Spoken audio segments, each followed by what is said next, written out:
Hello friends, आज हम transpose करना सीखेंगे। ट्रांसपोज का मीनिंग है कि अगर आपके पास कोई डेटा हॉरिजॉन्टल है और उसे आप वर्टिकल करना चाहते हैं, या कोई डेटा वर्टिकल है और उसे आप हॉरिजॉन्टल करना चाहते हैं, तो उसके लिए आप ट्रांसपोज का यूज करेंगे। अब जैसे हमारे पास यहाँ पर एक टेबल है, अब इस टेबल के ऊपर हम ट्रांसपोज अप्लाई करेंगे। ट्रांसपोज करने के लिए आप अपने टेबल को पहले सेलेक्ट करेंगे, उसके बाद आप यहाँ पर राइट क्लिक करेंगे। राइट क्लिक करते ही पॉपअप मेन्यू आएगा जिसमें से आप सेलेक्ट करेंगे कॉपी, या कंट्रोल सी भी कर सकते हैं कॉपी करने के लिए, या आप होम टैब पर जाकर भी क्लिपबोर्ड ग्रुप में से कॉपी को सेलेक्ट कर सकते हैं। तो पहले हम यहाँ पर कॉपी करेंगे। कॉपी करने के बाद जहां पर भी आप इसे ट्रांसपोज करना चाहते हैं, तो पहले आप उस वाले सेल पर क्लिक करेंगे। उसके बाद आप होम टैब में क्लिपबोर्ड ग्रुप में से पेस्ट बटन पर क्लिक करेंगे नीचे इस बटन के ऊपर, और यहाँ से सेलेक्ट करेंगे ट्रांसपोज। पहले तो हम यहाँ पर एस्केप की प्रेस करते हैं सिलेक्शन हटाने के लिए। अगर हम अपनी इस वाले टेबल को देखते हैं, अब हमारे पास जो ये वाले कंटेंट्स थे, यानी कि printer, scanner, CD ROM, hard disk और टोटल, वो हॉरिजॉन्टली दिए हुए थे इस टेबल में, और जैसे हमने इसको ट्रांसपोज किया तो वो वर्टिकली हो गए। इसी तरह से जो कंटेंट्स हमारे पास वर्टिकली थे और जैसे हमने इसको ट्रांसपोज किया वो हॉरिजॉन्टली हो गए। यानी कि आप सिंपली जो है अपने डेटा को हॉरिजॉन्टली टू वर्टिकली और वर्टिकली टू हॉरिजॉन्टली ट्रांसपोज कर सकते हैं विदाउट एनी फॉर्मूला।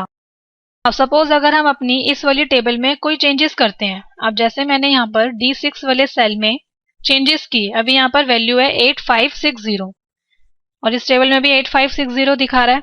अगर हम यहाँ पर चेंज कर देते हैं, सपोज अगर मैं यहाँ पर एंटर करती हूँ 9000, और जैसे हम यहाँ एंटर प्रेस करते हैं तो आप यहाँ पर देखेंगे जहां पर हमने वैल्यू चेंज किया सिर्फ वहीं पर ही वैल्यू चेंज हुई है, जहां पर हमने टेबल को ट्रांसपोज किया वहां पर उसका कोई इफेक्ट नहीं पड़ा है।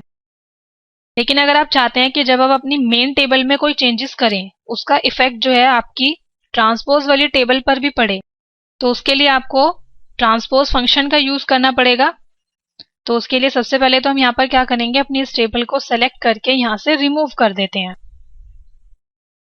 अब हमने वापस यहाँ पर अंडू करके अपनी वैल्यू को चेंज कर लिया। जो वैल्यू यहाँ पर पहले थी वही वैल्यू को हमने दोबारा से यहाँ पर लिख लिया।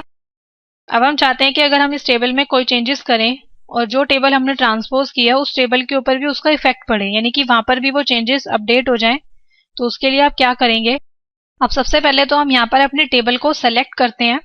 सेलेक्ट करने के बाद अगर आप नेम बॉक्स में देखते हैं तो आप देखेंगे वहां पर जो आपको डिस्प्ले कर रहा है 8R इंटू 6C, जिसका मीनिंग है 8 रो इंटू में 6 कॉलम।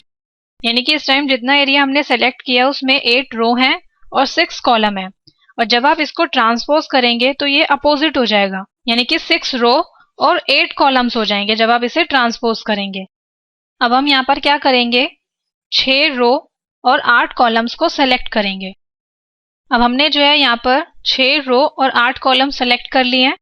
उसके बाद आप यहाँ पर टाइप करेंगे इक्वल्स टू ट्रांसपोज, फिर यहाँ पर स्टार्टिंग ब्रैकेट लगाएंगे। उसके बाद अपना डेटा सेलेक्ट करेंगे जिसे हमने ट्रांसपोज करना है, फिर आप यहाँ पर प्रेस करेंगे कंट्रोल शिफ्ट एंटर। अगर आप यहाँ पर किसी भी सेल पर क्लिक करके फॉर्मूला बार में देखते हैं तो आप यहाँ पर देखेंगे कि जो भी यहाँ पर वैल्यूज हैं वो सभी एरे में चेंज हो गई हैं, जैसे कि आप देख सकते हैं। उसके बाद अगर आप अपनी इस मेन टेबल में चेंजेस करते हैं, सपोज हमारे पास यहाँ पर वैल्यू है 6045 और यहाँ पर भी हमारे पास 6045 है, तो अगर आप यहाँ पर इसको सेलेक्ट करते हैं और यहाँ पर कोई चेंजेस कर देते हैं, सपोज अगर हम यहाँ पर कर देते हैं 6500, तो जैसे हम यहाँ पर एंटर प्रेस करेंगे तो आप यहाँ पर देख सकते हैं यहाँ पर भी इसने जो है वैल्यू को चेंज कर दिया 6500 में, क्योंकि अब क्या हुआ है इन दोनों टेबल में आपस में लिंकिंग हो गई है। तो अगर आप इस टेबल में कोई चेंजेस करेंगे वैल्यूज में तो वो चेंजेस जो है वो आपकी इस वाली टेबल में भी अपडेट हो जाएंगे। और यहाँ पर आप एक चीज का और ध्यान रखेंगे, जब आप इसको सिंपली ट्रांसपोज से लेकर आते हैं, जब आप इसको क्लिपबोर्ड ग्रुप में जाकर पेस्ट में जाकर यहाँ से सिंपली करते हैं ट्रांसपोज, तो ये आपकी वैल्यूज और फॉर्मेटिंग दोनों को ट्रांसपोज करता है, यानी कि वो कॉपी कर देता है।